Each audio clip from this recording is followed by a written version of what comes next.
El sol caía a plomo sobre la Plaza de Mayo cuando, inesperadamente, enormes columnas de obreros comenzaron a llegar. Venían con su traje de fajina porque acudían directamente desde sus fábricas y talleres. Desfilaban rostros atesados, brazos membrudos, torsos fornidos, con las greñas al aire y las vestiduras escasas cubiertas de pringues, de restos de brea, de grasas y de aceites. Llegaban cantando unidos en una sola fe. Los rastros de sus orígenes se traducían en sus fisonomías. Descendientes de meridionales europeos iban junto al rubio de trazos nórdicos y al trigueño de pelo duro en que la sangre de un indio lejano sobrevivía aún.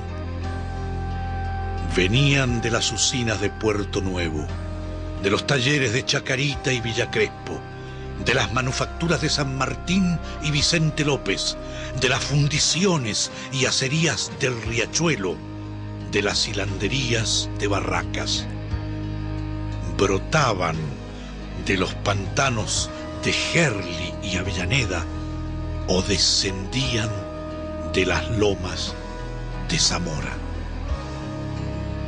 La multitud tiene un cuerpo y un ademán de siglos. Hermanados en el mismo grito y en la misma fe, iban el peón de campo de cañuelas y el tornero de precisión, el fundidor, el mecánico de automóviles, el tejedor, la hilandera y el empleado de comercio. Era el subsuelo de la patria sublevado.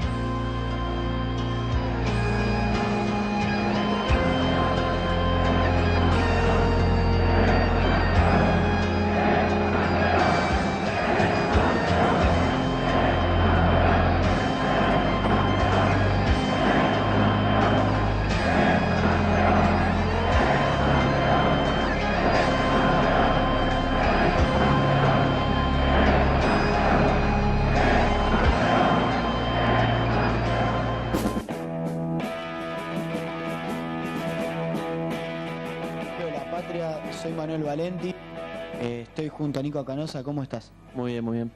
Bueno, el programa de hoy tenemos un formato distinto al tradicional, ya que esta semana, debido a la cantidad de actividades que tuvimos y que salimos a filmar exteriores, vamos a estar acá presentando, haciendo breves introducciones a los videos y a los temas que elegimos para esta semana que fuimos a cubrir, que el primero es la visita de Evo Morales al país, y nos visitó acá en la Patria Chica de Lanús, donde le entregaron simultáneamente 4 premios de honoris causa de 4 universidades distintas: la Universidad del Comahue, la Universidad de Río Cuarto, la Universidad de las Madres, que preside Eve de Bonafini, y la Universidad Nacional de Lanús, que su decana es Ana Jaramillo.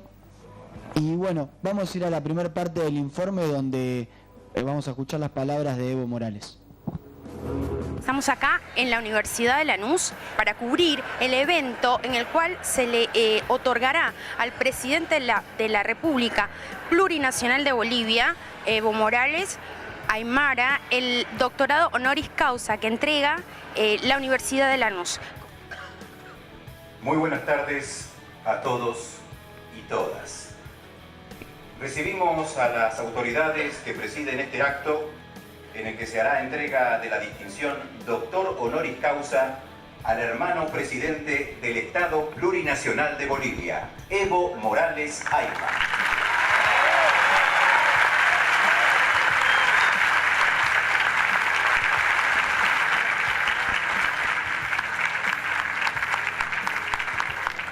Es un honor para las 4 universidades que lo están designando doctor honoris causa tenerlo acá, y un honor particular para la Universidad Nacional de Lanús por su visita. No sabíamos cuando éramos tan jóvenes que venía la famosa Operación Cóndor. Esa Operación Cóndor llevó a muchos de nosotros a cruzar fronteras de un lado para el otro. Le comentaba al señor presidente que al presidente Torres de Bolivia lo mataron viniendo a la revista donde yo trabajaba.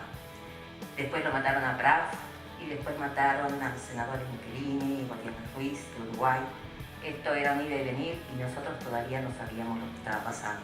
En nombre de todos aquellos desaparecidos y todos aquellos que mataron también en esa época del Plan Cóndor, es un honor también en la mano de ellos, en el nombre de ellos, a Evo Morales por su lucha.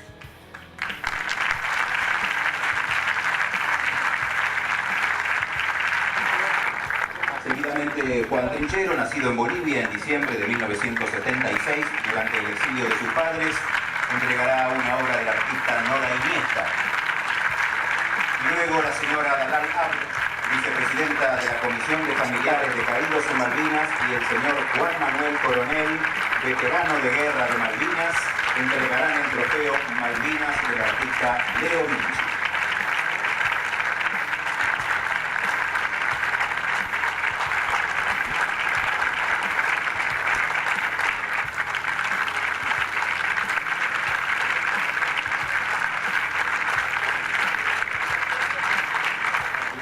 Con el perfil de la alpaca del presidente Néstor Kirchner, realizado por el escultor de Lanús, José Pereira.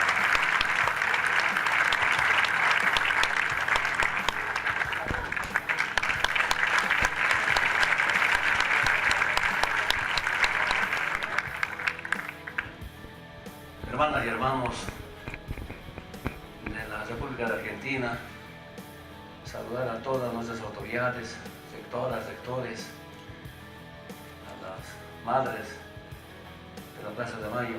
Primero, como siempre, sorprendido de la gran hospitalidad de nuestros alcaldes, de nuestras autoridades, del hermano país vecino de Bolivia, Argentina, y visitar a veces en actos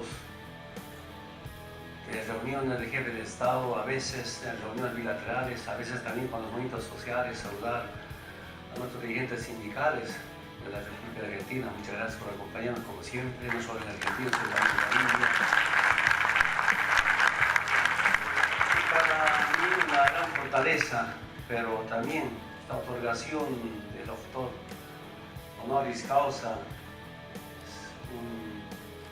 es un hecho histórico, inédito, inolvidable para mí, pero especialmente para los pueblos indígenas que lucharon tantos años. Muchas gracias a las 4 universidades.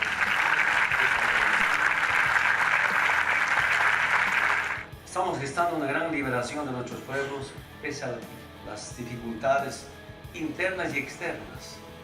Mientras haya injusticia, habrá lucha. Mientras exista imperialismo y capitalismo, habrá injusticia, por tanto la lucha seguirá para liberar a nuestros pueblos. Llego a esa conclusión y después de una pequeña experiencia del presidente. Que cuando los pueblos antes, en la década de 50, 60, se organizaban políticamente con principios y valores para la liberación de nuestros pueblos, los gobiernos de Estados Unidos impulsaban golpe de Estado. Ahora, de que soy presidente, un exilado o expulsado de Bolivia por razones políticas después del golpe de Estado, ¿qué me decía? Evo, hay que cuidarse de Estados Unidos. Y le pregunto por qué. Me dice, cuando surgen gobiernos, presidentes, partidos, movimientos sociales que luchan contra el imperio da golpe de Estado. Y me dice, solo en Estados Unidos no ha habido golpe de Estado, porque en Estados Unidos no hay una embajada de Estados Unidos. ¿Cómo que? Como no hay embajada de Estados Unidos, no hay golpe de Estado.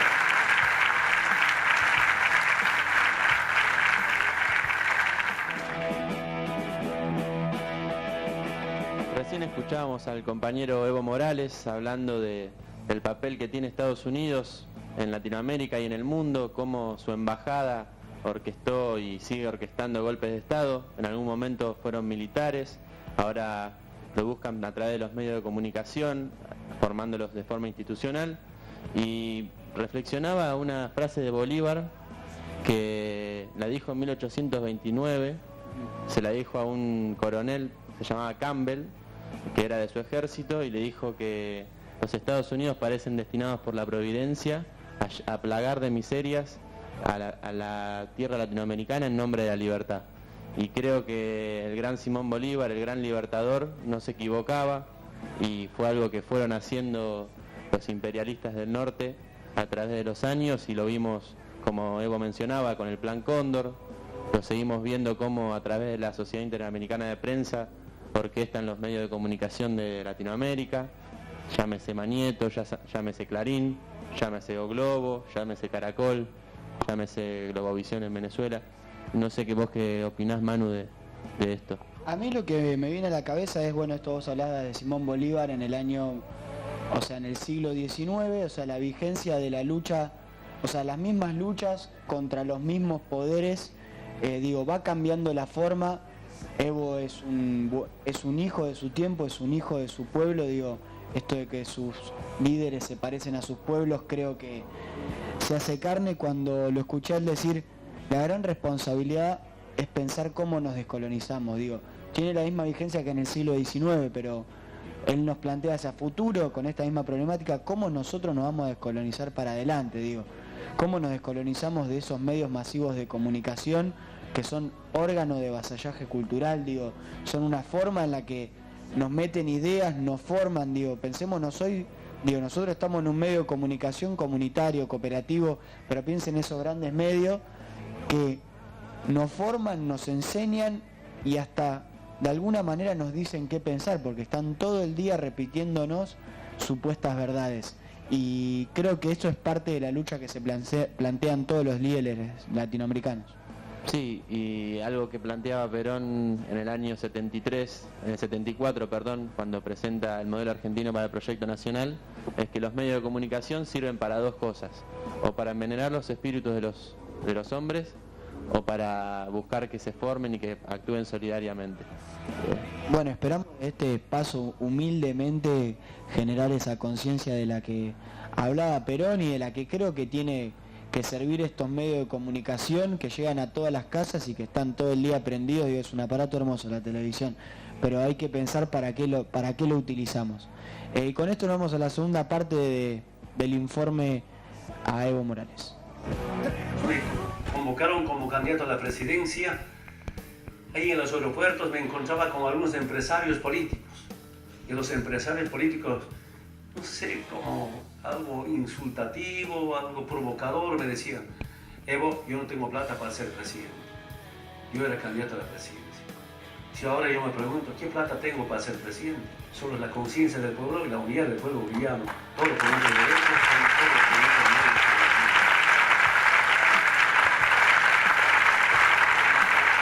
Lo más importante a ver, antes todas las políticas económicas eran importadas, eran impuestas desde afuera y desde arriba. El Fondo Monetario Internacional son los que definían las políticas económicas. El Banco Mundial. Porque ahora el Banco Mundial va cambiando, por lo menos se nos acerca a nosotros diciendo: vamos a apoyar todos los programas sociales del gobierno nacional, todas políticas económicas, ya no nos chantajea. El Fondo Monetario Internacional desapareció, no nos interesa, ahora no vuelvo nunca más.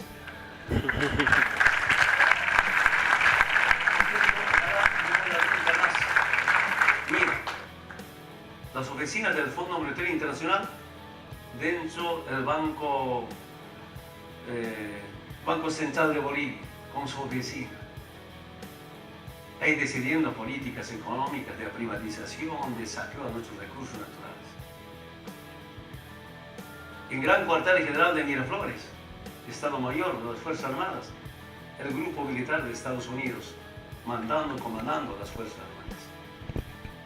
Y lo peor, después de un mes, 2 meses, nos damos cuenta, en el Palacio, la CIA. El compañero Juan Ramón Quintana se da cuenta que estaba la CIA, un ex comandante de la policía, un general de la policía. Después de unos 2 meses se acerca, queriendo darte información. ¿Qué institución es esto? Bueno, quiero decirles, nosotros nunca nos hemos preparado para ser presidente, nada. Llegamos Y empezamos ahí conociendo el palacio, no hemos revisado un canto que había, que hay o no.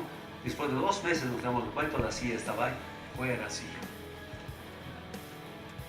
Mira, sin la dominación del gobierno de Estados Unidos, ahora democráticamente mejor que antes. De una democracia solo representativa a participativa. Nuestros hermanos indígenas de algunas regiones que no son muchos habitantes tienen sus parlamentarios. Primera vez los afrobolivianos tienen su diputado, algunos chipayas, algunos guaraníes tienen su diputado. De diputados con 150, con 300, 500 votos ya son diputados. Y otros hermanos de las ciudades también son diputados, pero con 70.000, 80.000, ¿no? Como que con 500.000 votos también diputados. Todos tienen los mismos derechos, los mismos deberes. Esa es la igualdad de todos los bolivianos y las bolivianas. Mayor participación en la Asamblea Legislativa Plurinacional. Sí, el Fondo Monetario Internacional estamos mejor económicamente. Nacionalizamos como justo homenaje el 1 de mayo, Día del Trabajador. Del 2006 nacionalizamos, a partir de ese momento la economía nacional ha cambiado totalmente. Los técnicos que teníamos en los ministerios de planificación y economía, ¿qué me decían? Presidente, todavía me decían excelente, excelentísimo presidente, yo no acepto, yo siento que excelentísimo viene de excelentísimo, yo no me siento lento por si acaso. He eliminado ahora. Nacionalizamos los hidrocarburos, pasa mayo, junio, julio, agosto, septiembre, con el compañero Álvaro, nuestro hermano vicepresidente, revisamos los datos económicos, y ya no hay que prestarse plata para pagar aguinaldos, ya no había déficit fiscal, después de 40 años estaríamos superávit en la economía nacional. Y además de eso, revisamos, sobraba plata, tal vez no sabemos gastar, pero sobraba plata. Entonces dijimos, ¿qué hacemos con esto? Hay que crear un bono, el bono Juancito Pinto, seguramente bolivianos conocen. Para niños que acaben el año escolar, tiene un pequeño bonito de 200 bolivianos y tampoco calculamos, como había plata hemos creado bono, pero sin pensar cuáles iban a ser los resultados. Hasta ese momento, hasta el 2005, la deserción escolar era más del 6%. Con bono Juancito Pinto, la deserción escolar bajó a 2% de golpe. Ahora estamos menos de 2%, casi 1% de deserción. ¿Eso qué significa? No va a haber nuevos analfabetos. ¿Cómo he hecho cambiar?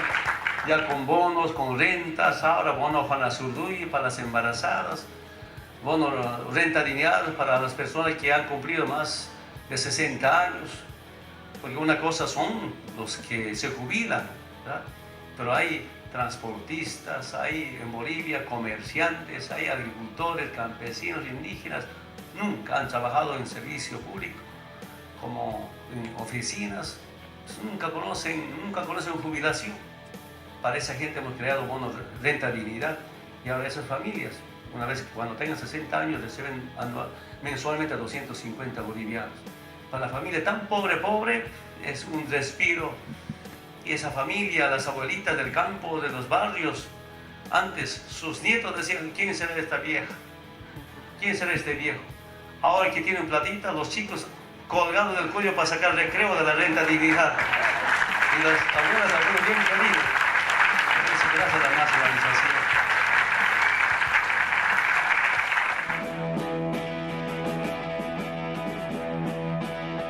Bueno, acabamos de escuchar la segunda parte y qué común suena esta historia, ¿no? A la nuestra, a la que vivimos nosotros, la de Bolivia, una historia mucho más sufrida, una historia de sometimiento, pero yo me quiero concentrar en lo que es, en lo común en estos nuevos modelos económicos diferenciados a los del mundo, a los tradicionales, como el neoliberal, digo, el de Estados Unidos, el de Europa, que siempre fueron las economías más fuertes y que mejor le fue y que ahora les está yendo bastante mal, que están teniendo bastantes dificultades, y creo que Argentina y toda la región son un foco ideológico en términos de modelos sociales, culturales económicos, digo, creo que se plantean desde otro lugar, vuelven a plantear la justicia social o la igualdad como centro de políticas públicas.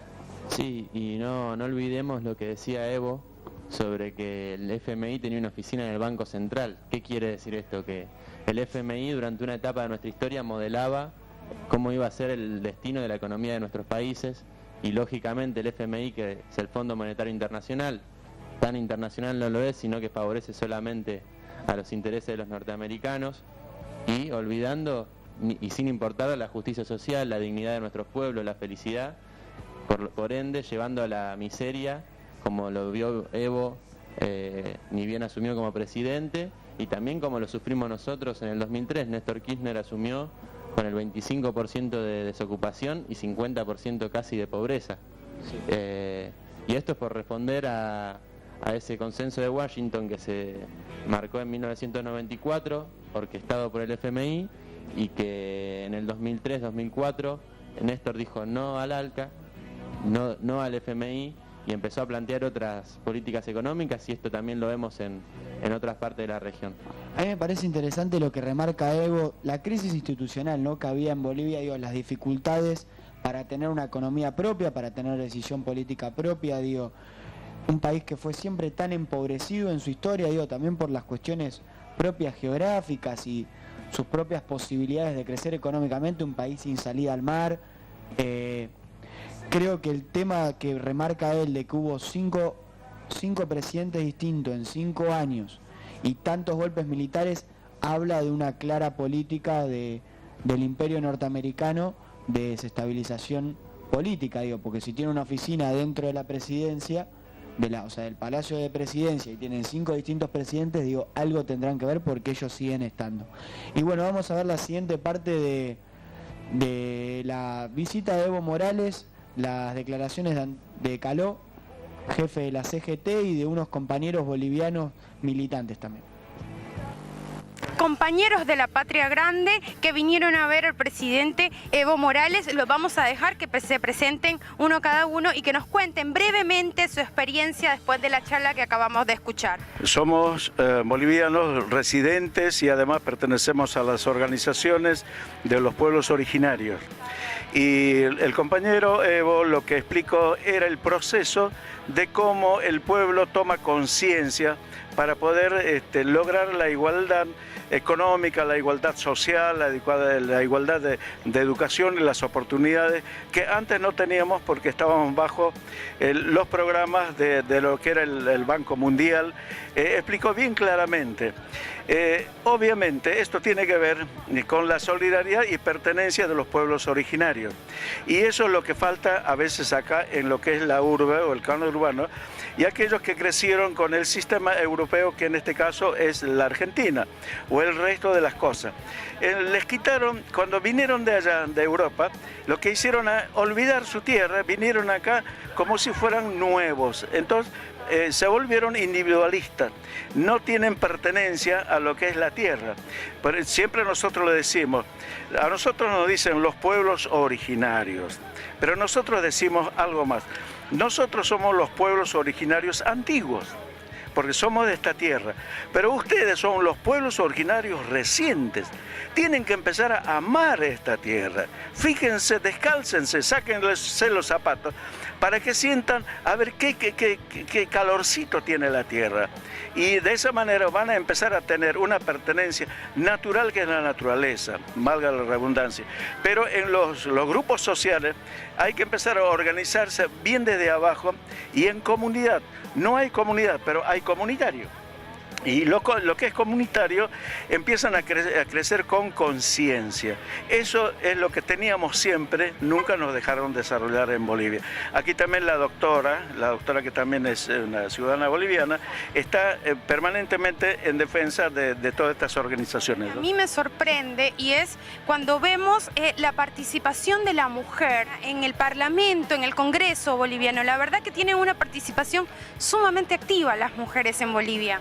Efectivamente, bueno, Evo nos explicó no en pocas palabras, sino durante todo el tiempo que habló, cómo fue este proceso en Bolivia muy interesante para liberarnos del colonialismo. Eso es lo que se ha hecho en Bolivia, liberarnos realmente del colonialismo con este proceso de cambio, donde un 70%, que es la mayoría de los indígenas, los campesinos que siempre fueron sojuzgados, ahora se tiene un nivel de vida mejor que antes.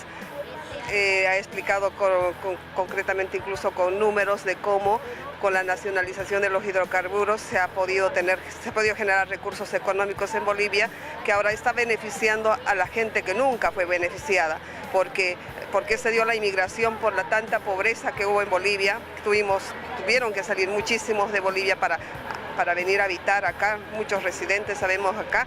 Entonces yo creo que nosotros los que estamos viviendo acá vemos con mucho orgullo lo que está pasando allá. Es un proceso en el que no estamos, pero lo vivimos desde lejos, y ojalá que ni un migrante más salga de Bolivia y tengan todos para vivir con una mejor vida, con una mejor situación social. El líder de la CGTK, como le denominan algunos grandes medios, ¿no? Con mucho orgullo que me dominen la CGTK. Somos una CGT que vamos a defender este modelo económico que puso en vigencia el compañero Kirchner, que lleva adelante la compañera Cristina. Yo sé que está muy bien. Bueno, y estar acá hoy compartiendo este día con el compañero Evo Morales me llenó de orgullo, porque él se va a ser presidente de la Nación siendo un dirigente del sindicato de allá de Bolivia, donde cosechan la coca.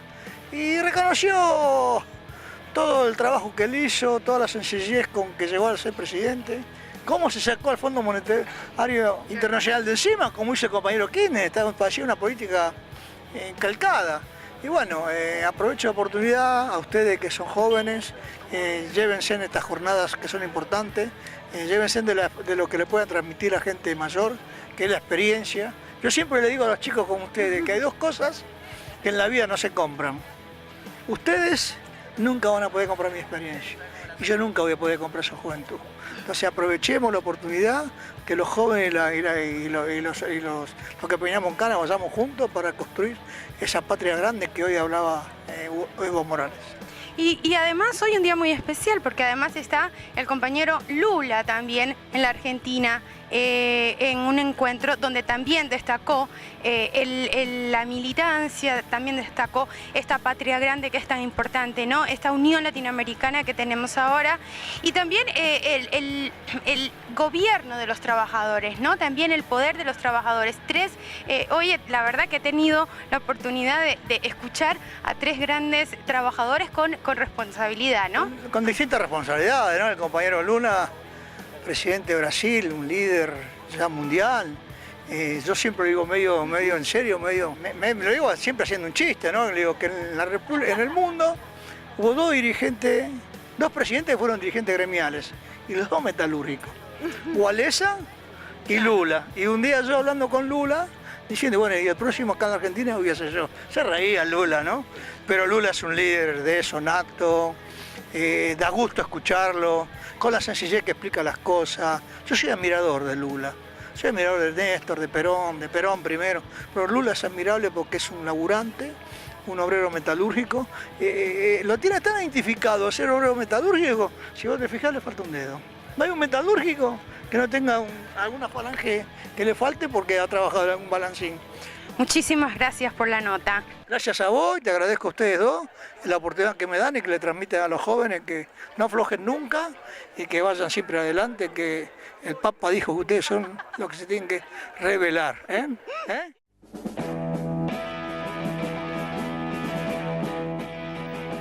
se quede tranquilo, Caló, que no vamos a aflojar y vamos a ir siempre para adelante.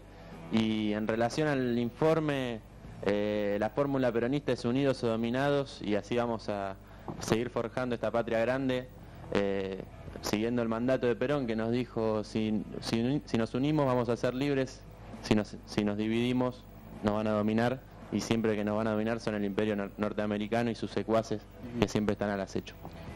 El segundo tema que preparamos para hoy, esta semana, se cumplió un nuevo aniversario de ese glorioso día, ese 17 de octubre, donde el pueblo, ese subsuelo de la patria, fue a buscar a su líder que lo encontró, que se llamaba Juan Domingo Perón, Y para hablar del tema, le hicimos una entrevista a Roberto Baschetti, historiador, sociólogo, un dueño de un gran archivo de distintas recopilaciones de los años 70, un tipo muy preparado y que sabe mucho del peronismo, así que vamos a ir a ver la primera parte del informe.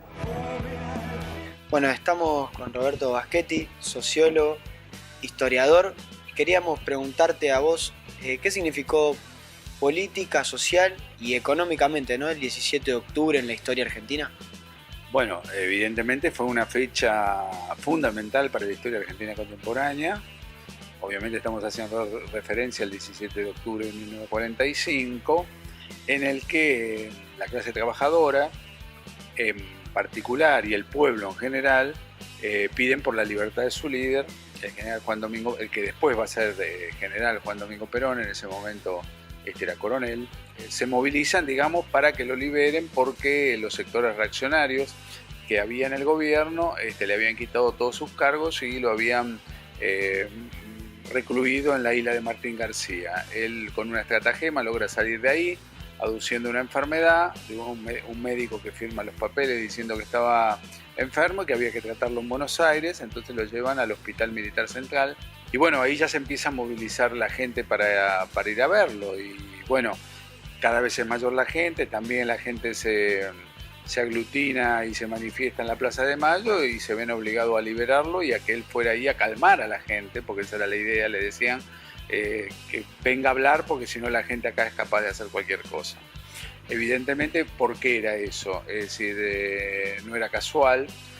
Perón, de la Secretaría de Trabajo y Previsión, durante 3 años, menos de 3 años, a partir de 1943 había generado una política a favor de los trabajadores que se había manifestado en miles de actos concretos, desde el pago del aguinaldo hasta la defensa de los trabajadores, los convenios colectivos de trabajo. Es decir, para decirlo en 2 palabras, los trabajadores que hasta la llegada de Perón solamente tenían obligaciones, también pasan a tener derechos. Y eso es lo que evidentemente logra que la gente lo apoye y vaya a pedir por su libertad. Si se lo quiere decir con otras palabras, con Perón llegó la dignificación del trabajador y del obrero a la política y al trabajo en la Argentina. Entonces, evidentemente eso fue una divisoria de aguas. Hasta ese momento, los que trabajamos, hay muchísimos testimonios que yo pude recoger a lo largo de trabajos e investigaciones. La gente que trabajaba en una fábrica no tenía ningún tipo de posibilidad de realizarse, de tener, de que alguien lo amparara, faltaba que estuviera mal parado o que un capataz lo mirara mal para que lo echaran sin ningún tipo de salario, compensación, y entonces evidentemente Perón va a poner las cosas en su lugar y va a hacer que se lo respete al trabajador, y eso es importantísimo para entender por qué la gente salió a defender a Perón y tratar de que fuera su líder nuevamente y pudiera luego, como fue, llegar a elecciones y ser presidente de los argentinos. Vos venías hablando de esto, de alguna manera acá se genera esto de la lealtad, ¿no?, entre el pueblo y Perón y el pueblo, digo, porque es un valor tan esencial para el peronismo la lealtad, ¿no? Bueno, precisamente pasa el día pasa a la historia como el Día de la Lealtad Peronista, por esto que estábamos manifestando, de que el pueblo se siente agradecido por todo lo que Perón le ha dado desde esa Secretaría de Trabajo y Previsión. Se da cuenta que si Perón se va de la escena política, digamos, lo llaman a retiro y demás, todas esas conquistas sociales se van a perder, y sale a pedir por su líder, y a su vez Perón también lo dice, que esa noche, cuando habló en la Plaza de Mayo, esa misma noche del 17 de octubre del 45, sintió como que él también iba a ser leal para siempre a la clase trabajadora, y a partir de ahí, bueno, se generó ese vínculo que fue indestructible hasta el último día de la vida de Perón, ¿verdad? Acá hay un cambio de paradigma, ¿no?, en la política argentina. ¿Vos creés que este es el quiebre hacia la política moderna del siglo XX en Argentina? ¿Vos decís el 17 de octubre, sí, propiamente dicho? Sí, por supuesto, porque hay otra manera totalmente de hacer política. Hay que recordar que la década anterior a la llegada del peronismo, no por nada se llamó la década infame, donde había un sector minoritario de la sociedad, oligárquico, ligado directamente a los intereses de Inglaterra y de Estados Unidos, que estaba emergiendo como una potencia mundial, y que solamente pensaban que la Argentina tenía, o sea que ellos se tenían que beneficiar de una Argentina agroexportadora y después el resto de la gente tenía que vivir para sobrevivir y producir para ellos. Perón cambia, obviamente hay otro paradigma totalmente diferente de la realidad argentina, se empieza a industrializar el país, se empieza a haber manufacturas y exportaciones, se empieza a haber insumos masivos. En fin, es una Argentina totalmente diferente que sin Perón no hubiera sido posible. Y que además trae aparejado una doctrina, porque hasta el día de hoy son importantísimas las 3 banderas fundacionales del peronismo para explicar cualquier tipo de política que se quiera hacer, es decir, una patria socialmente justa, económicamente libre y políticamente soberana, sigue rigiendo hasta el día de hoy cualquier política que tenga un signo nacional y popular.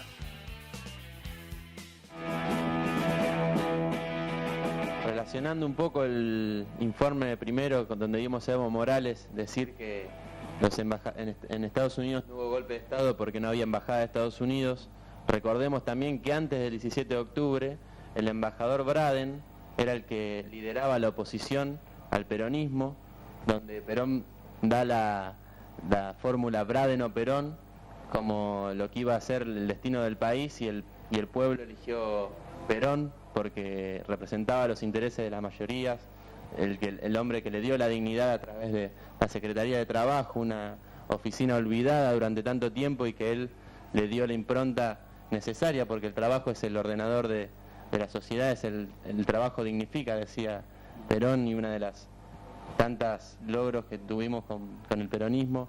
Y ese 17 de octubre representó la entrada a la escena política de las masas trabajadoras, de las masas humildes, que antes siempre fueron sojuzgadas, humilladas por los patrones, por los jefes. Y recordemos también una anécdota, que los 8 días que Perón estuvo en la isla Martín García, los patrones le decían vayan a cobrárselo a Perón, cuando los trabajadores le pedían o le reclamaban cosas. Y bueno, esos patrones a los 8 días se vieron una Plaza de Mayo llena de cabecitas negras, el aluvión zoológico, dijeron algunos opositores, algunos escritores que desprecian al pueblo, pero bueno, acá estamos siendo leales. Esa es la palabra que vos le preguntabas, ¿qué significa la lealtad? Y bueno, nosotros creemos que la forma de ser leales a Perón y a Evita, que fueron los que por primera vez nos dignificaron como pueblo, es ser leales a Cristina y hoy a Martín Insaurralde este domingo 27 de octubre. Justamente la palabra lealtad era lo que yo quería resaltar en la entrevista con Roberto Baschetti, y por eso le pregunté cómo el pueblo, o si el pueblo de alguna manera se manifestó en este día que el peronismo nombró como el Día de la Lealtad Peronista, a lo largo de la resistencia, en un momento donde el peronismo estaba proscripto, donde estaba prohibido ser peronista, donde estaba prohibido decirlo, cantar la marcha, o inclusive tener cualquier fotografía o hasta silbar la marcha peronista, o cualquier cosa que tuviera que tener que ver con Perón y Evita estaba prohibido. Y Roberto Baschetti nos va a contar en la próxima parte del informe cómo el pueblo se manifestaba el 17 de octubre. Me parece que esto de la lealtad tiene que ver también, ¿no?, con una revolución espiritual de alguna manera, ¿no? Que haya un vínculo a través de la confianza. ¿Vos crees que hay una revolución también filosófica o espiritual en el 17 de octubre o en el peronismo, ¿no?, en general?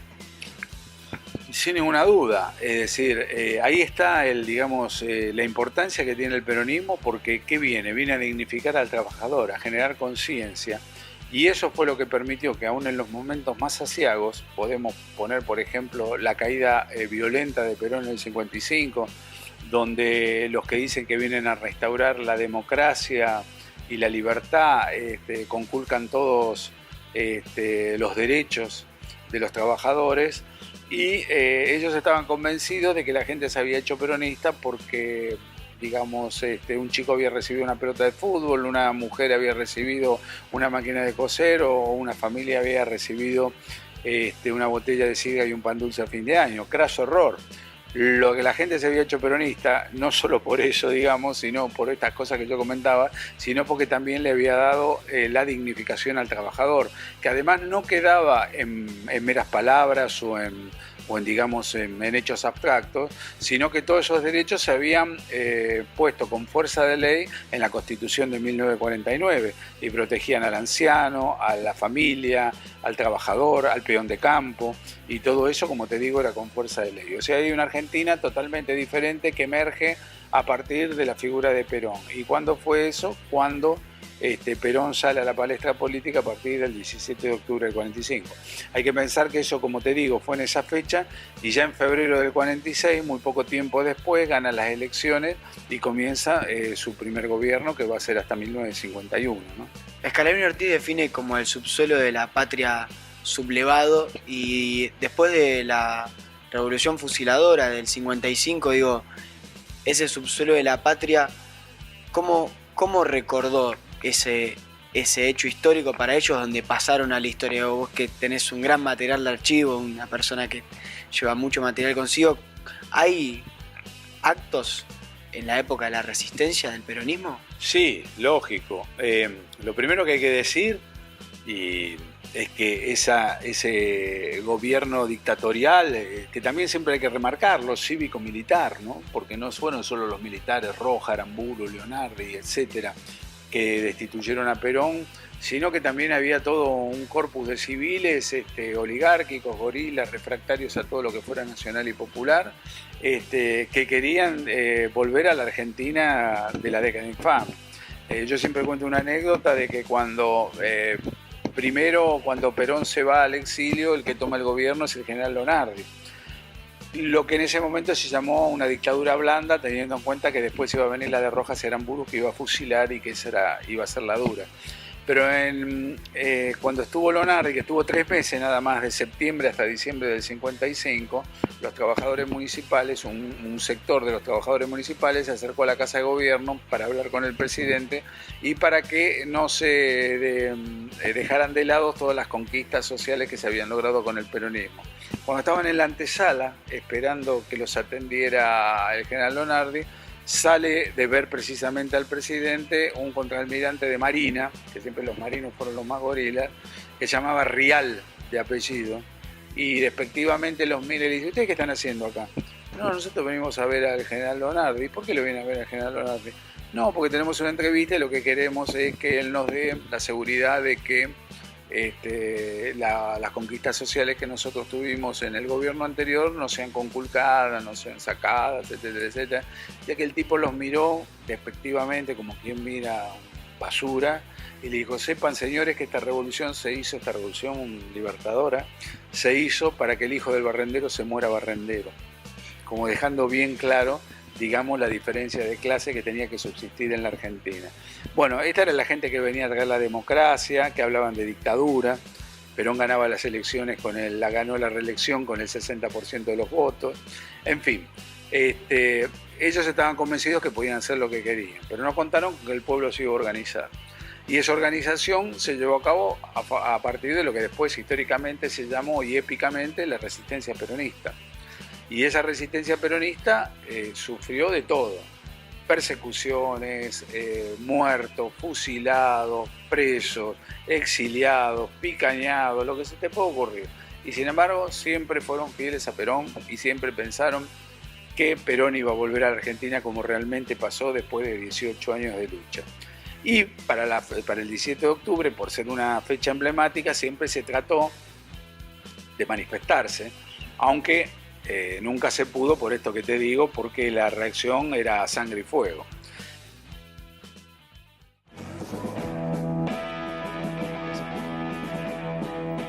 Bueno, recién seguíamos escuchando a Roberto Baschetti, historiador, sociólogo, compañero, y quería pensar por qué ser leales a Perón y a Evita es ser leales a Cristina y a Néstor, y una de las formas de darnos cuenta es pensar cuáles eran los enemigos del peronismo en ese entonces y cuáles son los enemigos de este proyecto político.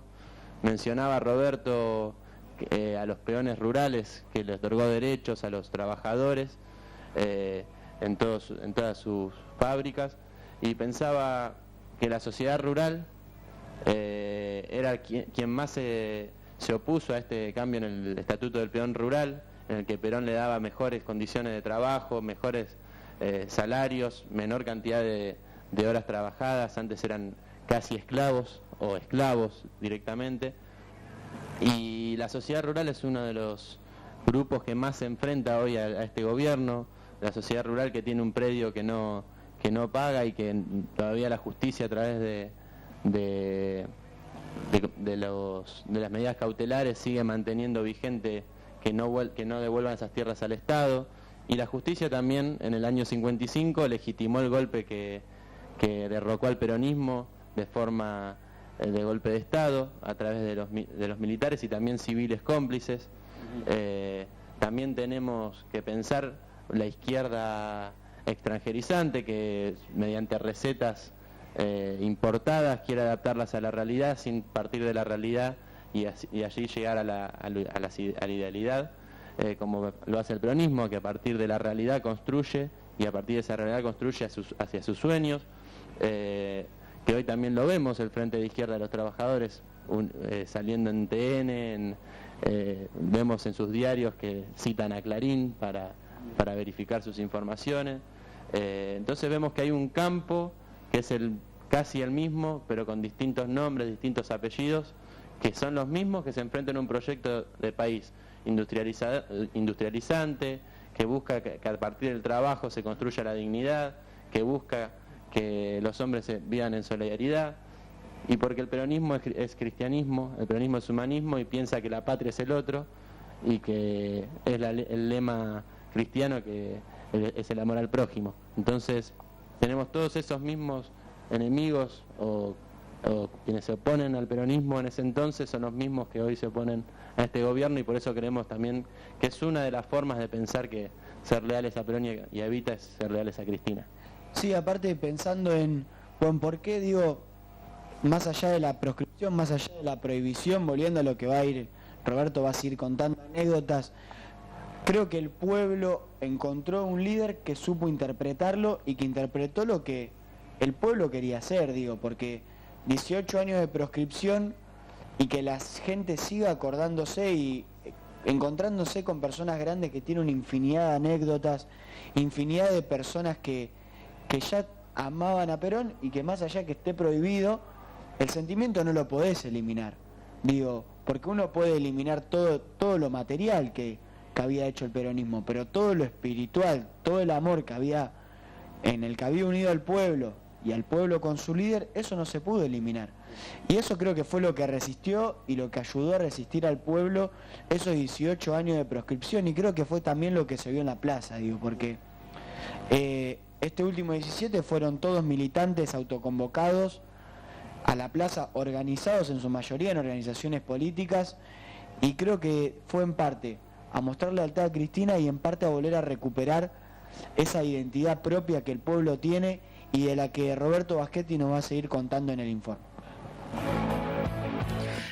Sin embargo, hay dos hechos que son importantes. Uno, durante el gobierno de Ilia, había llegado en ese momento a la primera magistratura hablando de que había que de alguna manera poner un manto en el pasado y tratar de que todos los argentinos se unieran para un fin mejor y un fin común.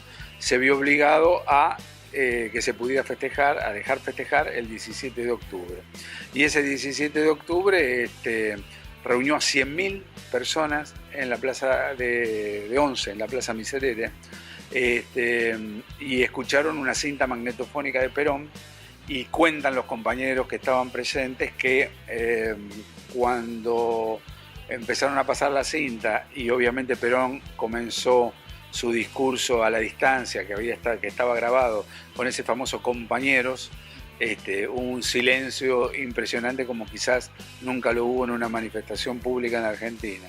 Por supuesto, cuando terminó el acto y terminó la palabra de Perón, los compañeros trataron de encolumnarse por las calles céntricas para manifestar su apoyo a Perón y a cantar la marcha peronista, y ahí fueron devueltamente apaleados, corridos, roturas de vidrieras, en fin, todo lo que se te puede ocurrir, porque la gente también se manifestaba. Y la otra fue ya en época de Onganía, en 1967, Onganía había subido en 1966, también con un golpe de facto, y en la esquina de Carlos Pellegrini y Avenida Córdoba había un cartel luminoso en las alturas muy grande, que era una publicidad de los guardapolvos 12 de octubre, obviamente por el Día de la Raza, entre paréntesis. Y los compañeros de Juventud Peronista le cambiaron el 2 por un 7. Entonces quedó por varias horas, porque además pusieron abajo peligro explosivo, no acercarse, para que la policía no se acercara y cambiara, un cartel luminoso en pleno centro de Buenos Aires que decía 17 de octubre, 17 de octubre, 17 de octubre. O sea que, como verás, la genialidad y la picardía del pueblo argentino siempre se ponía de manifiesto, aún en los momentos más aciagos o más duros. Así que siempre que se pudo festejar, se festejó. Y también, fíjate cómo eran los cambios, que cuando no había posibilidades de expresarse democráticamente, de que hubiera elecciones y de que la gente pudiera votar, sabiendo que el peronismo siempre iba a ganar, los cantitos subían de tono, y yo me acuerdo de haber estado en la calle cantando con miles de compañeros fusiles, machetes por otro 17, porque realmente, como no te dejaban votar, la salida lamentablemente tenía que ser por el lado de la violencia, ¿no es cierto? Sí, bueno, también ese 17 de octubre histórico también fue un poco por la fuerza, ¿no? Digo, fueron a pedir por Perón, si no lo traían, se lo llevaban a ellos. Exactamente, vos lo has dicho mejor que yo, y hay un trabajo inclusive de Daniel James, que es un estudioso inglés, pero un tipo muy respetado y muy serio, que explica cómo, vos sabés que la capital del peronismo siempre dicen que estuvo en Berisso y Ensenada, donde estaban los grandes frigoríficos y donde todos los trabajadores frigoríficos del frigorífico eran peronistas. Y ese día, el 17 de octubre, realmente arrasan la ciudad de La Plata y se concentran en apedrear y en ir a pelear contra los emblemas del poder oligárquico, que eran la universidad y los diarios, como ahora, los diarios. En ese momento también. Y fueron a romper las pizarras de los diarios para expresarse a favor de Perón. De ahí viene ese famoso dicho, alpargatas sí, libros no, pero que realmente no era en detrimento de la cultura, sino para repudiar a todos esos sectores culturosos que veían en el peronismo lo peor de la Argentina, porque la consideraban inculta, bárbara, etcétera, etcétera, a los que se manifestaban como peronistas. Sí, esos espacios que Jauretche denominaba, ¿no?, como los de la colonización pedagógica o los artífices de la colonización pedagógica. Yendo un poco para atrás, digo, ¿qué es lo que se venía dando en Argentina? ¿Qué es lo que Perón hace confluir para generar este gran movimiento como el peronismo que nace o que tiene su acto fundacional el 17 de octubre, ¿no? No, mira, es muy sencillo. Él lo que hace va a una ignota Secretaría de Trabajo y Previsión, que nadie le había dado bola ni nadie le había dado importancia, y él considera que desde ahí puede desarrollar su carrera política. ¿Qué hace? Se empieza a juntar con los trabajadores de cada gremio, y a cada uno le explica lo que quiere hacer, lo que va a hacer. Y le dice, señores, organícense y armen sindicatos. Yo voy a respetar esos sindicatos y voy a hablar con ustedes como representante de los trabajadores, y voy a hablar con la patronal, obviamente como representante del capital. Y siempre vamos a llegar a un acuerdo para que ustedes sean respetados. Imagínate, para esa gente que estaba tan acostumbrada, como dirían los pibes, a que la forrearan y a que nunca les dieran pelota, evidentemente fue un salto cualitativo. Desconfiaron, porque Perón era militar y los militares tenían no muy buena fama. Había que recordar no solo la década infame, sino muchas matanzas que habían ocurrido en la Argentina con anterioridad, donde los militares directa o indirectamente tenían que ver. Entonces, al principio medio como que lo semblantearon, ¿viste? Lo estudiaron. Pero cuando vieron que este hombre no solo hacía lo que prometía, sino que además defendía a los trabajadores, ahí evidentemente empezó a generar un cuerpo propio de gente que lo iba a apoyar hasta las últimas consecuencias, como ocurrió con el 17 de octubre del 45.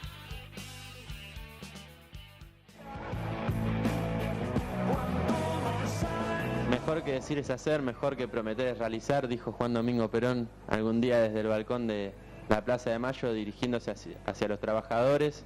Y como decía Roberto, quizás fue eso lo que generó la lealtad de los trabajadores y por qué se generó ese 17 de octubre tan glorioso que este jueves fuimos a festejar, porque él no prometió, como hacen algunos ahora en la campaña, que dicen que quieren cambiar esto, que quieren cambiar lo otro, pero no dicen cómo lo van a hacer, ni tampoco sabemos que lo van a hacer, porque los mismos que tienen su equipo económico, su equipo de trabajo, fueron los mismos que hace 10 años defendían los planes económicos de Cavallo. Algunos fueron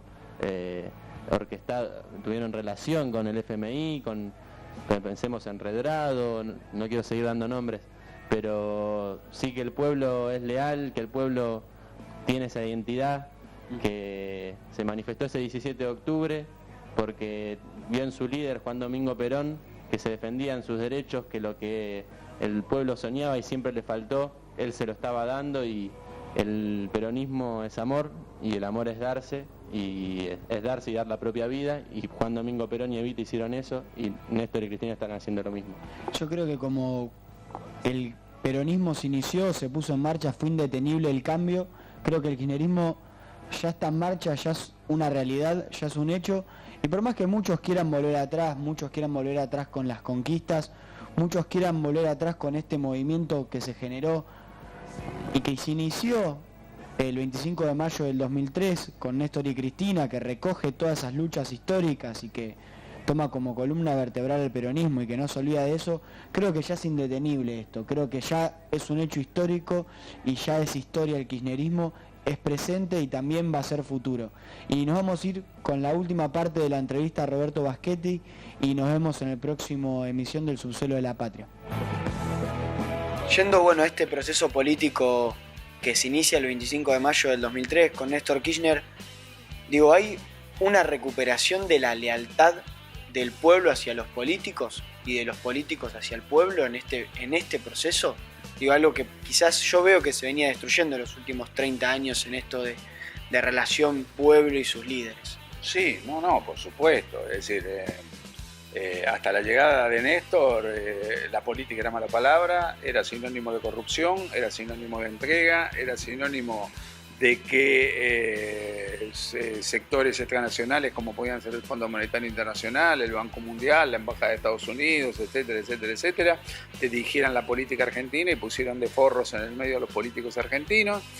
Entonces a Néstor le tocó una tarea muy difícil, que fue, que de alguna manera lo resumió en esa famosa frase cuando llega a la Casa de Gobierno. Dice: yo llegué hasta acá para no dejar mis verdades, mis conceptos, lo que yo creo que se tiene que hacer en la puerta de la Casa de Gobierno, sino que voy a entrar y voy a tratar de llevar a la práctica eso que creo que es necesario para cambiar la realidad argentina.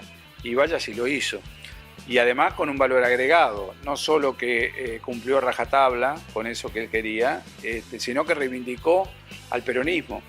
Porque cuando yo, por ejemplo, te voy a dar un caso concreto, 10 años antes de que llegara Kirchner al poder, iba a las facultades o iba a cualquier lado a dar una charla sobre peronismo y explicaba esa epopeya, esa lucha histórica de la resistencia peronista, del primer peronismo, del 17 de octubre y demás, los chicos, los jóvenes me miraban como diciendo: bueno, pero ¿qué tiene que ver ese peronismo tan hermoso que vos contás, tan épico, tan histórico, tan parte de nuestro pueblo, con este peronismo que estamos viendo, que es el menemismo, que era la entrega total de la soberanía nacional, por ejemplo?